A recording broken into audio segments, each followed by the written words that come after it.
प्यारे बच्चों, मूल निवासियों का विस्थापन चैप्टर हम पढ़ रहे हैं। इस चैप्टर में पीछे वीडियोज में हमने यह पढ़ा बच्चों कि किस तरह यूरोपियन आबादकार संयुक्त राज्य अमेरिका में आकर बसते हैं, वहां के मूल निवासियों की जीवन शैली को नष्ट करते हैं और मूल निवासियों को पश्चिम की ओर खिसकने पर मजबूर करते हैं। साथ ही हमने यह भी पढ़ा कि किस तरह संयुक्त राज्य अमेरिका ब्रिटेन से आजाद होता है और अपनी सीमाओं का विस्तार करता है। आज के वीडियो में हम बच्चों उत्तरी अमेरिका के जो मूल निवासी थे उन्हें अपनी जमीन से बेदखल करने के पीछे जो यूरोपियन आबादकार थे उन्होंने क्या तरीके अपनाए, खदेड़ने के पीछे यूरोपियन आबादकारों ने क्या तर्क दिए और विस्थापन के दौरान मूल निवासियों को कौन कौन सी परेशानियां झेलनी पड़ी। सबसे पहले आइए पढ़ते हैं कि क्या तरीके अपनाए और मूल निवासियों को उन्हीं की जमीन से खदेड़ना शुरू किया। बच्चों, जमीन की बिक्री वाले जो समझौते थे उन पर उनसे जबरदस्ती हस्ताक्षर करवा लिए गए और उनसे अक्षेत्र छीन लिया गया। दूसरा, उन्हें अपनी जमीन की कीमत भी कम दी गई। बच्चों, मूल निवासियों को अपनी जमीनों की कीमत बहुत ही कम मिली और अमेरिकियों ने धोखे से ज्यादा जमीन ले ली और बाद में पैसे भी नहीं दिए, अदायगी नहीं की, धोखाधड़ी हुई। बच्चों यहाँ अमेरिकियों जो शब्द है इसका अर्थ है कि वे यूरोपियन आबादकार जो अमेरिका में आकर बस गए हैं और मूल निवासियों के प्रति उनकी कोई सहानुभूति नहीं है, सिर्फ उनकी जमीनें चाहिए। प्रशासनिक अधिकारी भी मूल निवासियों के साथ हुए जमीनी समझौते में पक्षपातपूर्ण व्यवहार अपनाते थे। बच्चों, जॉर्जिया के एक अधिकारी का कहना था कि चिरोकी कबीला जो निवासी हैं उनको नागरिक अधिकार नहीं है, उन्हें नागरिक ही नहीं माना जा रहा जॉर्जिया के एक अधिकारी द्वारा। और 1832 में अमेरिकी राष्ट्रपति एंड्रयू जैक्सन ने चिरोकी समुदाय को उनके स्थान से खदेड़ने के लिए एक फौज भेज दी, जबकि संयुक्त राज्य अमेरिका के जो मुख्य न्यायाधीश थे जॉन मार्शल ने उन्होंने कहा था कि यह फैसला बिल्कुल गलत है, लेकिन राष्ट्रपति एंड्रयू जैक्सन ने मुख्य न्यायाधीश की बात नहीं मानी और चिरोकी समुदाय को खदेड़ा गया अमेरिकी फौज के द्वारा। बच्चों, इस जो संघर्ष में 15,000 लोगों को खदेड़ा गया, जिसमें से 1/4 लोग जो है सफर के दौरान मारे गए। ये सफर कौन सा था बच्चों? यूरोपीय आबादकारों ने मूल निवासियों को पश्चिम की मरुभूमियों की ओर खदेड़ना शुरू कर दिया। इसे पश्चिम की ओर जाना कहेंगे बच्चों। जब हम फ्रंटियर पढ़ रहे थे तो मैंने बताया था कि पश्चिम की ओर जो सीमा खिसक रही थी संयुक्त राज्य अमेरिका की, तो मूल निवासियों को भी पश्चिम की ओर खदेड़ा जा रहा था। और जब इस सफर में 1/4 लोग मारे जाते हैं तो इसी को आंसुओं की राह कहते हैं। वह राह जो आंसुओं से भर गई थी।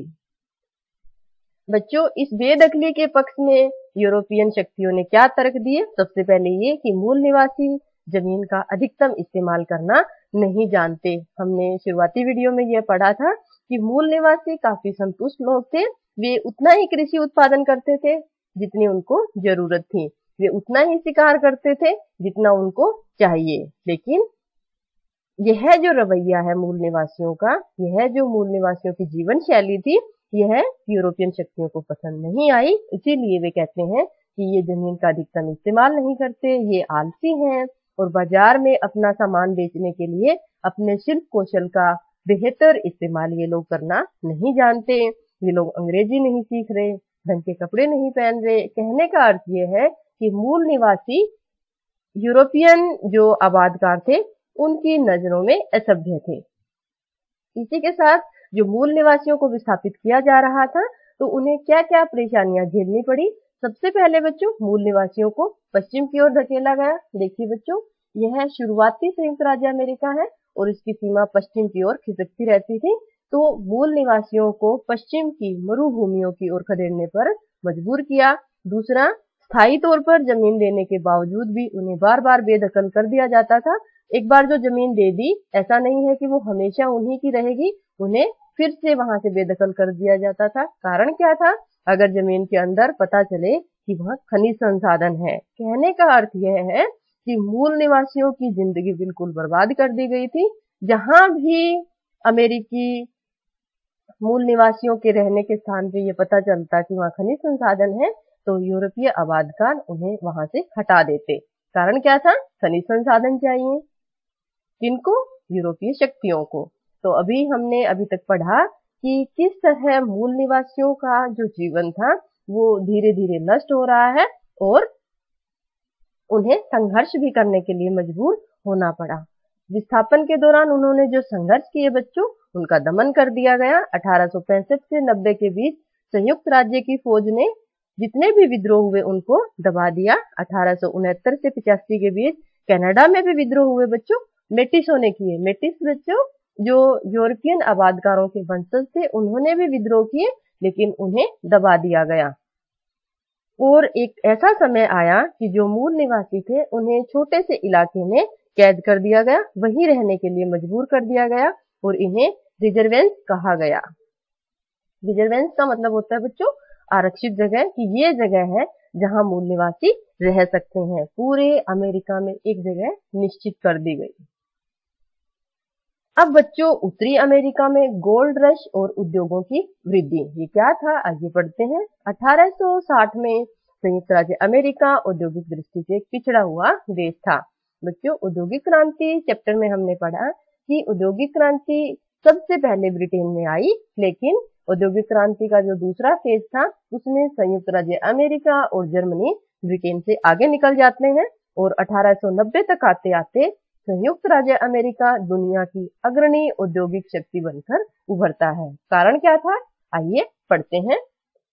सबसे पहले बच्चों गोल्ड रश क्या था, इसका अर्थ समझते हैं। रश का अर्थ होता है दौड़, सोने के लिए अंधाधुंध दौड़ शुरू हो गई 1840 में। यह उस आपाधापी का नाम है जिसमें हजारों की संख्या में जो बेचैन यूरोपीय लोग थे वो संयुक्त राज्य अमेरिका के कैलिफोर्निया में सोना खोजने आते हैं और इसे ही गोल्ड रश कहते हैं।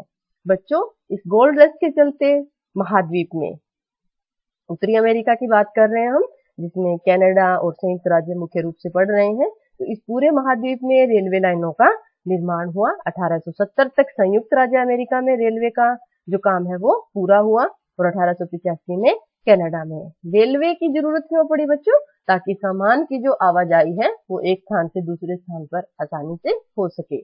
और इसी के चलते बच्चों उद्योगों का विकास भी हुआ। अब उद्योग कौन से विकसित हुए, रेलवे सामग्री का उत्पादन हुआ। रेलवे सामग्री का अर्थ क्या हुआ बच्चों, जैसे रेलवे लाइनें बिछानी है, इंजन बनाने हैं, तो इस तरीके के जो सामग्री चाहिए थी रेलवे में, उसका उत्पादन बड़े स्तर पर हुआ ताकि दूर दूर की जगहों को जो है रेलवे से जोड़ा जा सके, जो तीव्र परिवहन कामयाबी से चल सके। दूसरा, ऐसे यंत्रों का उत्पादन किया जिससे खेती भी बड़े पैमाने पर आसानी से की जा सके, यानी उद्योगों के साथ साथ खेती को भी बढ़ावा दिए जाने का प्रयास किया जाने लगा। संयुक्त राज्य अमेरिका और कनाडा में ही दोनों जगह पर बच्चों औद्योगिक नगर बसने लगे, उनका विकास होने लगा। कृषि उत्पादन में वृद्धि के लिए क्या क्या तरीके अपनाए गए, सबसे पहले जो खेती का विस्तार करने के लिए बड़े बड़े इलाकों को जंगलों से मुक्त कर दिया गया। हमें ध्यान है कि जब हम मूल निवासियों का जीवन पढ़ रहे थे तो ये लोग जंगलों से मिलने वाले उत्पाद से ही संतुष्ट थे और शिकारी जीवन व्यतीत कर रहे थे, लेकिन अब जंगल साफ कर दिए गए, अब वहां खेत काट दिए गए हैं बच्चों, और जंगली भैंसे, बाइसन याद होगा, जिसका शिकार मूल निवासी करते थे, उनका पूरी तरह से सफाया कर दिया गया क्योंकि वे खेती को नुकसान पहुंचाते थे। इसके चलते बच्चों मूल निवासियों की जीवन शैली पूरी तरह नष्ट हो गई, क्योंकि अब उनकी जो शिकार करने की प्रवृत्ति थी उसका भी अंत हो गया। क्यों? क्योंकि जंगल साफ कर दिए गए और खेती को बढ़ावा दिया जाने लगा। 1892 तक आते आते संयुक्त राज्य अमेरिका का महाद्वीपीय विस्तार पूरा हो चुका था। बच्चों महाद्वीपीय विस्तार का मतलब है एक महाद्वीप के रूप में अमेरिका स्थापित हो रहा था। देखिए बच्चों, यह अंध महासागर है और यह प्रशांत महासागर, तो दोनों महासागरों के बीच में अमेरिकी जो महाद्वीप है उसका विस्तार हो चुका था और क्षेत्रों को विभिन्न राज्यों में विभाजित किया जा चुका था। संयुक्त राज्य अमेरिका ने अब साम्राज्यवादी मार्ग का अनुसरण किया, यानी वह संयुक्त राज्य अमेरिका जो कभी कॉलोनी था, जो कभी उपनिवेश था, अब उसने दूसरे क्षेत्रों पर कब्जा करना शुरू किया और उपनिवेश बनाने शुरू किए। हवाई और फिलीपींस में संयुक्त राज्य अमेरिका ने अपने उपनिवेश बनाए। बच्चों उत्तरी अमेरिका में संवैधानिक अधिकार क्या थे? संपत्ति का अधिकार और वोट देने का अधिकार तो था, लेकिन सिर्फ गोरे लोगों को। 1920 के दशक तक सिर्फ गोरे लोगों को ही संवैधानिक अधिकार थे। मूल निवासियों, चाहे वे कनाडा में थे चाहे अमेरिका में, उनकी स्थिति में कोई सुधार नहीं हुआ। उन्हें स्वास्थ्य एवं जो शिक्षा सुविधाएं थे उनसे भी वंचित रखा जाता था। और उन्हीं की दयनीय हालत पर बच्चों लेवाइस मैरियम ने 1928 में the problem of Indian administration में मूल निवासियों की दयनीय हालत का चित्रण किया। इस चित्रण के माध्यम से जो गोरे अमेरिकी थे उनके मन में मूल निवासियों के प्रति सहानुभूति उत्पन्न हुई कि मूल निवासियों का जीवन भी सुधारना चाहिए। और 1950 और 60 के दशकों में अमेरिका व कनाडा की सरकारों ने जो मूल निवासी थे उनके विशेष जो प्रावधान उन्हें मिले हुए थे उसे खत्म करना चाहा।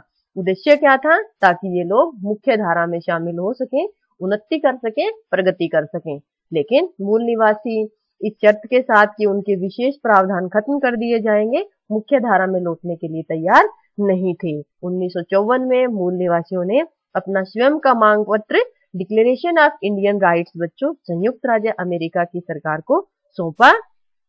नागरिकता स्वीकार करने की उन्होंने शर्तें रखी। वो शर्तें क्या थी? कि मूल निवासियों की जो रिजर्वेशन है वो वापस नहीं ली जाएगी। रिजर्वेशन याद होगा आपको कि उन्हें एक छोटे इलाके में रहने के लिए मजबूर कर दिया गया था, जिसे रिजर्वेंस कहा गया। दूसरा, जो मूल निवासियों की अपनी परंपराएं थी उसको निभाने का पूरा पूरा मौका दिया जाएगा। ऐसा ही कुछ बच्चों कनाडा में भी चल रहा था, लेकिन 1969 तक सरकार ने नागरिकों अधिकारों की बात नहीं मानी। मूल निवासियों को जो नागरिक अधिकार देने की बात नहीं मानी। मूल निवासियों ने तब तक संघर्ष किया जब तक उन्हें ये अधिकार मिल नहीं गए और उनकी इच्छा के आगे सरकार को झुकना पड़ा। और 1982 में सरकार को उन्हें संवैधानिक अधिकार देने पड़े। बच्चों, आज के वीडियो में हमने उत्तरी अमेरिका के जो संघर्ष हैं लोगों के, मूल निवासियों के, उसके बारे में पढ़ा। अगले वीडियो में हम ऑस्ट्रेलिया के मूल निवासियों के जीवन और उनके जीवन में आने वाले परिवर्तनों के बारे में पढ़ेंगे।